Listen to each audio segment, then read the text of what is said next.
projects in this case, projects in this case would mean something that that takes more than one sprint, let's say, like 2 weeks or so. Even if you're not doing sprints, you still like want to be able to estimate how long something takes. I've heard a lot of talk about like no estimates. I tried to do no estimates. I tried to tell the company, no, look, we can't estimate things. It's just a lie. It won't work. Because like all this other stuff that we can't measure, that we can't see, happens during a sprint, or I guess it was like during Kanban at the time.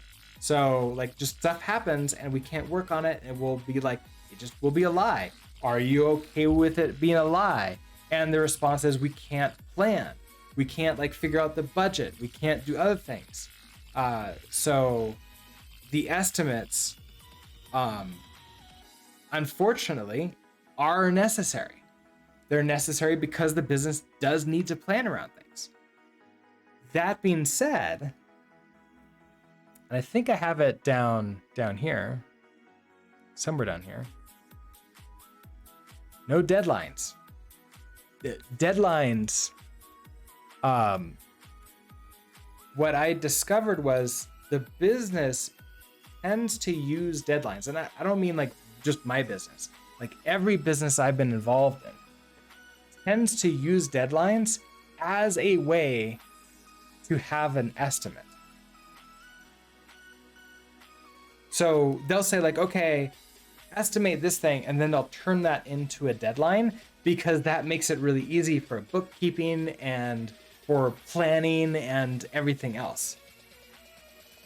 So I found you can't have no estimates and no deadlines. That just won't work. The business is going to revolt against you, and you're not going to get anywhere, and it's going to be, you're just going to lose political capital really fast by trying to like enforce that.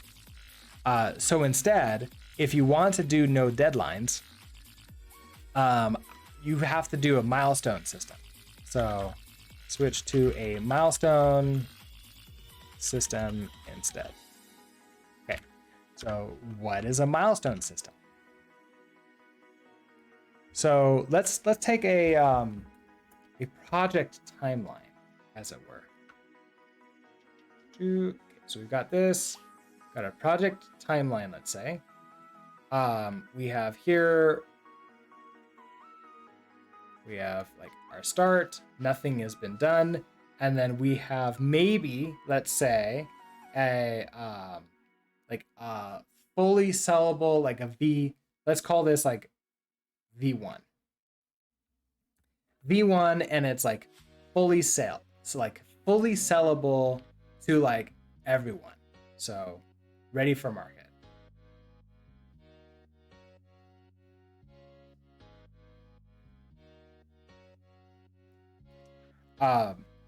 Now it's kind of like hard to say like, well, when should one big problem, when should marketing start the hype train?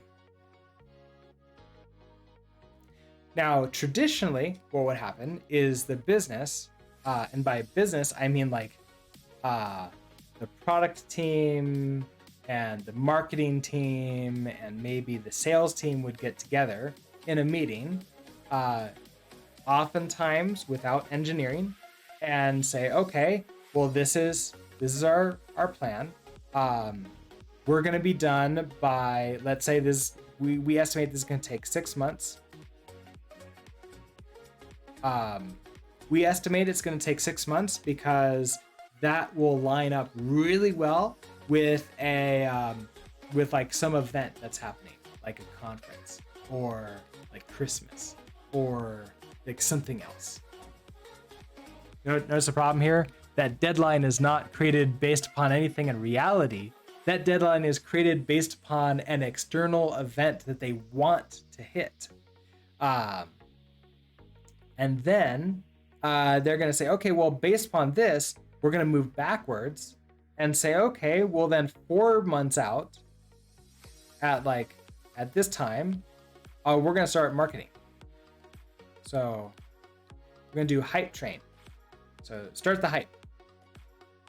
And then at this time, we're gonna do a code freeze and like a QA time, and then like maybe here we'll have like an alpha test, where we're gonna like bring in some of our clients who like are well aware of what like alphas are, and we're going to show them the product, and then there we go. Okay, here we go. Let's go ahead and give our requirements off to the team and start going. And the chance that this is going to work is a rounding error close to 0. I've never seen or heard of a product working like this. Because what's the problem? We're missing a key component here. No engineers are part of this map,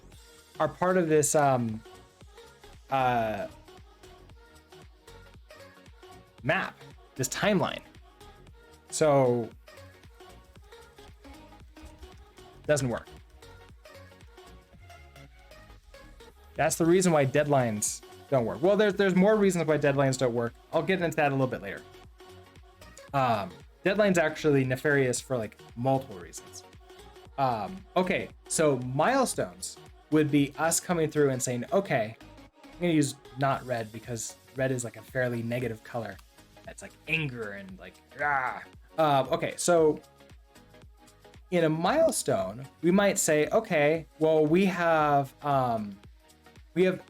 key ideas and we have epics, and these features that make up the epics and the key ideas, once we reach to here with implementation, we're going to call this an alpha.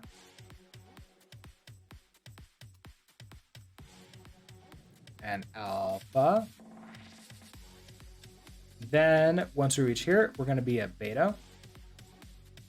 And then we'll be ready to demo. And then we'll have like V1 out here. But notice there's no times associated with any of these. But there is this idea that the farther along we are in a project, the more we know about the project. And because the more we know about the project, the faster we can go because there's less unknowns. So we can basically state, okay, marketing, you can start here.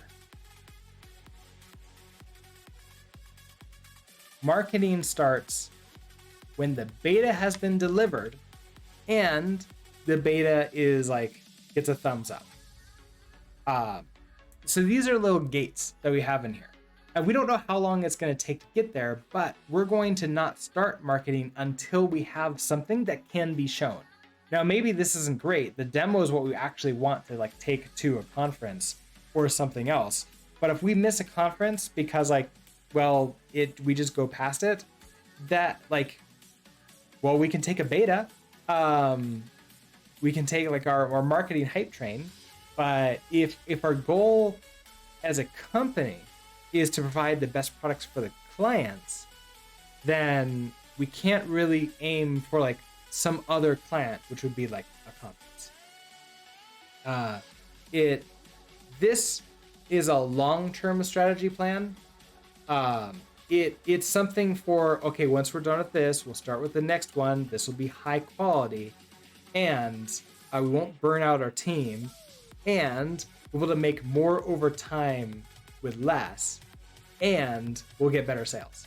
Like there's a lot of good ands in there. So like marketing starts, maybe we like share with partners. This could be also early access. All the fun stuff. And then also like marketing starts here. Maybe sales. The sales engine starts gearing up and then is really going strong once V1 comes out. Also, by the time we reach here, we're going to know our velocity of the project. And I don't mean like velocity, like that point value that you get like as a team in Scrum. I mean, just in general, you can get a feeling for how this project is going as you're getting over here. So this is what I mean by like no deadlines. Switch to a milestone system instead. That means, let's see, we have gate points where we begin the different parts of the product, like marketing hype, sales engine, demos, early access. There's another part to the no deadlines thing that I think is really, really, really important to like consider. And this comes from less of like a company thing, but of something like as a team lead, we're concerned about the quality of the application. Like that's one of our primary concerns is like the quality of the application. If we have a deadline, it doesn't matter. Like it almost doesn't matter. Just having a deadline causes us to take shortcuts because we have to make the deadline. Shortcut. So deadline causes pressure, right? So we do something like this. If we're gonna have like a graph, right? So we'd have pressure, which is really like a frame of like how much time is left before the deadline occurs, and the quality. Like we might start when we don't have too much pressure, we're gonna start way up here with quality. Okay, let's do like something vastly different. There we go. But then as pressure increases, our quality is going to start going down. Why does quality go down? Because we start taking shortcuts. Okay, we have so much work in front of us that deadline's getting like really nasty. I'm getting concerned. I am going to go ahead and instead of doing like proper solid architecture for this like this system, I'm going to instead just program it as fast as I can in a way that I know is going to work. I'm going to try to be safe and avoid like any kind of anything where I'm like not sure if it's the best system. And I'm also going to stop refactoring when I'm done writing the code. Maybe we'll even stop writing tests because like tests just take longer. The problem with that is, well, we didn't have tests and we had a bug in there because we're humans and we wrote bugs. So now we have to fix that bug. And so we're going to fix it with a Band-Aid. But because code is sort of like a construction project, we built a framework and then everything is sitting on that framework. Everything now is reliant upon like that code. So that code has problems. For the code that's built on it has problems. You end up with like the Swiss cheese projects. It takes a pretty big dive down and we're just going down like this. And quality of our project is not very good by the time we're done. In fact, this is where you could run into projects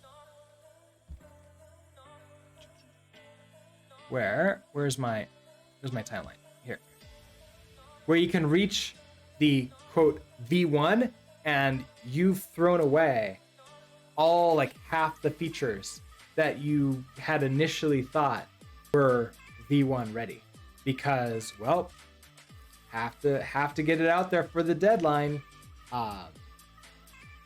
And so once you start with low quality, like a little bit of that rots the code base, and then you add good stuff to rotten stuff.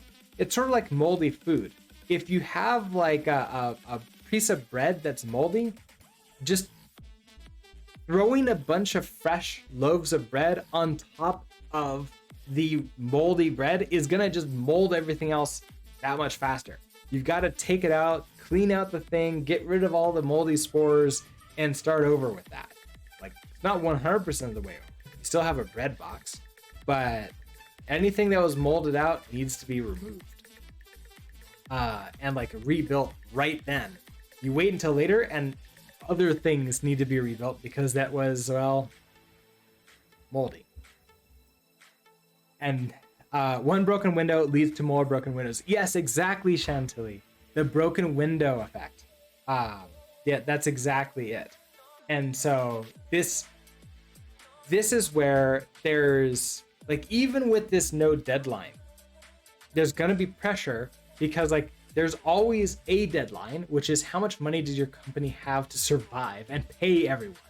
If you run out of money before you start selling, game over. It's done. That's in a deadline. You can't have like no deadlines, but you can basically not have any explicit deadlines that have nothing to do with reality, which is often what happens. Is people just say like, well, we want to just like make this time, so we just made up this number and we're gonna go for it. And developers step up and work weekends, work overtime, and make it better for us. It's not going to end up well for that product. You're not going to be able to build that product and like build it to something else very easily. Quality will be down. Like, we've had several games recently that have had these quality issues.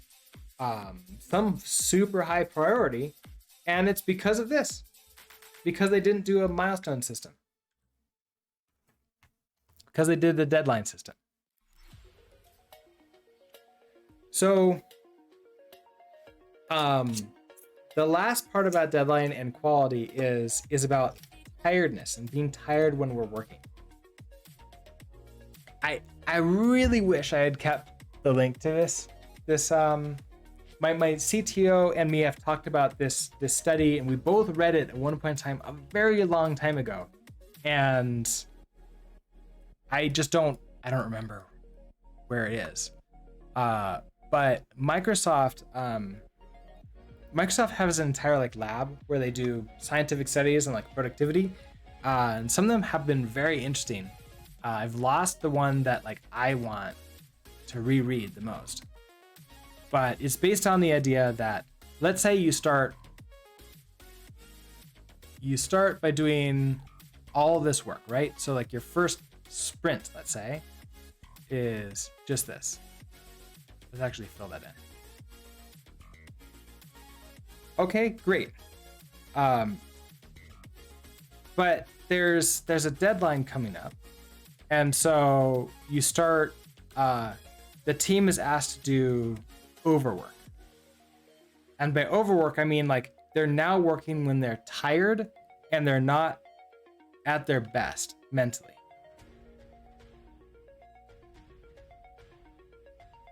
So maybe they do a little bit of work here. And this is going to be red because red is bad. And this represents waste, unplanned work, bugs. These are problems.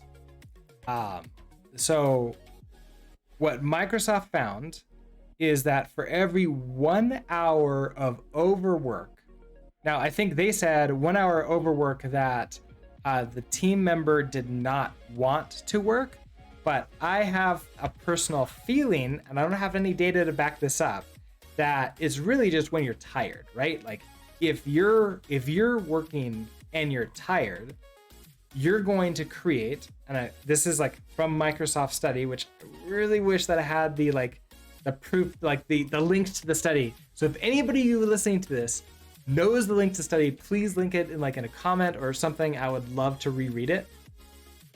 But they said for every 1 hour of work, you would generate, I think 4 hours of bugs. And these aren't like bugs that you can just wait until the end. These are bugs that have to be dealt with. And so when is it happening is you're tired. So you spend a little bit, you create like 4 hours of bugs. The next day, you come in and you first have to work on the bugs and fix them. But then now you're behind. So you work on your normal stuff and then you end up going over and working overtime because you didn't get your 6 hours or 8 hours or however many time, your 40 hours for the week. We'll just keep that, even though like I personally believe that 32 hours would probably be best for this. You do the, did I freeze? No internet connection. Liar, OBS is still fine. Envision just decided that there was no internet connection for some reason. Okay. We now just added more bugs. There's something nefarious happening here.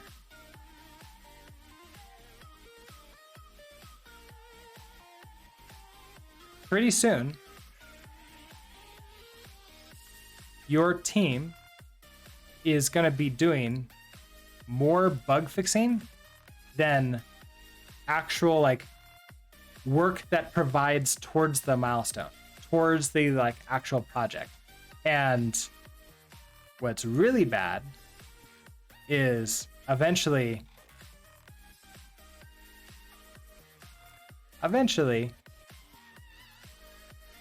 you just get to the point where all you're doing is bug fixing and no value added work whatsoever.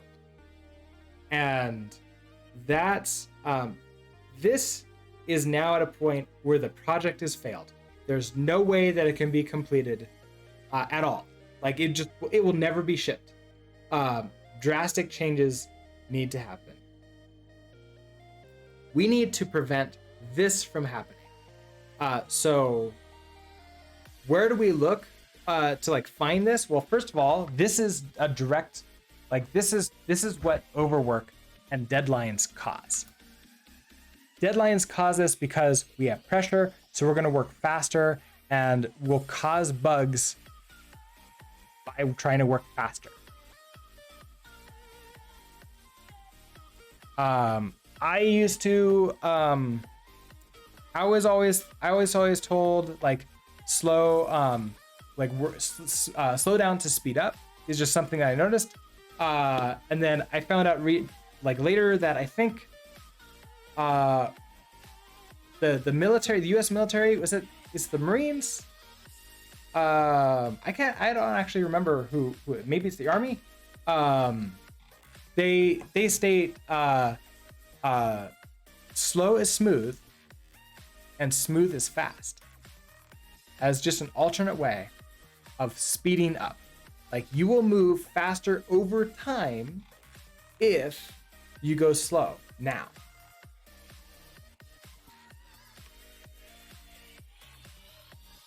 So deadlines cause us to rush. Rushing causes bugs. Code written while bugs are present is buggy code. This will eventually slow us down until there is nothing we are doing other than bug fixing. So what is the solution to this? No deadlines. Don't have deadlines. What is it? Slow is smooth. Smooth is fast. It sounds like that shouldn't, like that's just a violation of like physics or something. It's not. Slow yourself down. do it right the first time, and you don't have to do it right again later. I remember somebody once said, like, companies, big companies often don't have the budget to like slow it down and do it right the first time, but they always have the budget to just, you know, hire a bunch of contractors to like fix it later. Why don't you just spend less money and do it right the first time? So this comes back to like, if you can't get somebody on the C-level to like agree that this is an important thing, not going to work. You're not going to be able to get to like where we need to go. And there is a what is it called? A conundrum. There is a chicken and egg problem here. To get no deadlines, you need trust.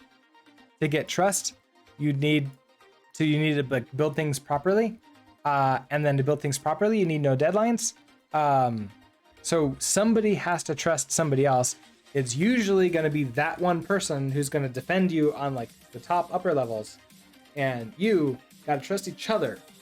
And then communication is really, really, really, really key. To like keep communicating while you're building this out. I would recommend one team at first, prove that out, and then use that proof to like move to the other teams and change that from there.